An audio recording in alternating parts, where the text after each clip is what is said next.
Le prince courageux travaillait sans relâche, sans repos, dans ce monde terrestre si funeste à cette époque-là, qu'il ne pouvait plus gagner assez d'argent pour vivre dignement, et surtout pour gâter ses enfants, comme il avait toujours aimé le faire.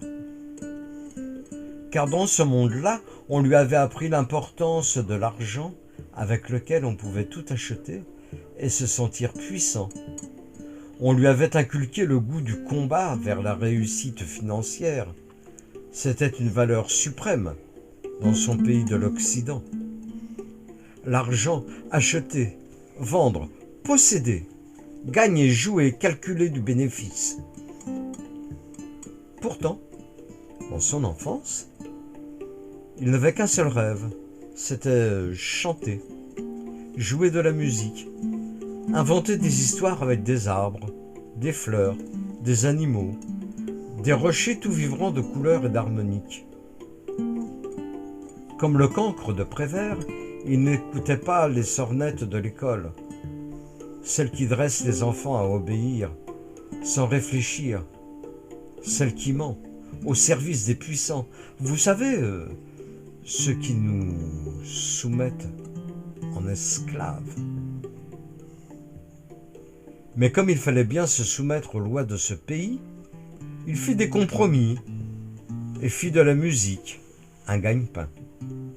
Et ma foi, il réussit bien à gagner de l'argent pendant très longtemps, très heureux de gâter ses enfants et les enfants des autres, car au fond de lui battait toujours son cœur d'enfant. Car bien sûr, ils étaient très différents, du moins en apparence. Tellement différents que, dans les moments sombres où le prince se renfermait dans sa bulle noire, il se disait qu'elle n'était pas faite pour lui. Et elle, secrètement, commençait à douter de leur amour. Et quand il revenait, très fatigué de son travail harassant, il ne savait plus apprécier la présence de sa douce. Il l'ignorait, il la boudait, et même la repoussait. Elle l'entendait ruminer dans son mental toutes sortes d'idées maléfiques qui, peu à peu, rongeaient la fleur d'amour qu'elle avait semée dans son cœur. Il ne voulait plus croire à l'amour, surtout qu'il avait conservé au fond de sa mémoire des souvenirs amers, de trahisons cruelles, des souvenirs envenimés qui le hantaient et entravaient le bonheur possible. Alors, peu à peu, des forces de colère, accumulées, jaillissaient dans ses yeux tristes et désespérés, et Clopinette recevait tout ça dans son être désemparé, et ses pouvoirs magiques déclinaient de jour en jour. Quand elle voyait cela, Clopinette devenait triste, car son prince ne lui faisait plus confiance, et lui tournait le dos, ne la regardait plus les yeux dans les yeux, comme autrefois. Il ne lui chantait plus de chansons, mais il calculait l'argent. Il comptait son désastre que les puissants avaient organisé pour faire mourir les artistes.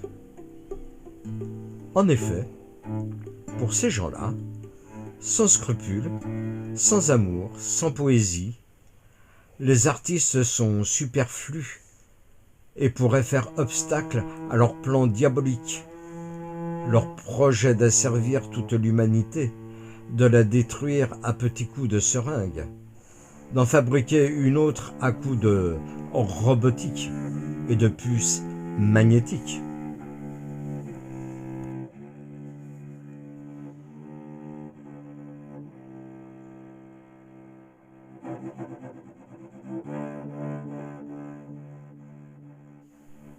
Alors, un triste jour arriva où le prince raccompagna sa douce dans les forêts et les montagnes, et ce fut un grand chagrin, un terrible malheur qui dura très très longtemps.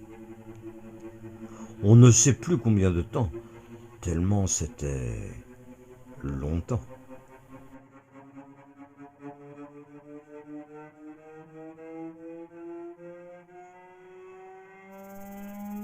Fin de l'histoire. Mais non, c'est pas fini.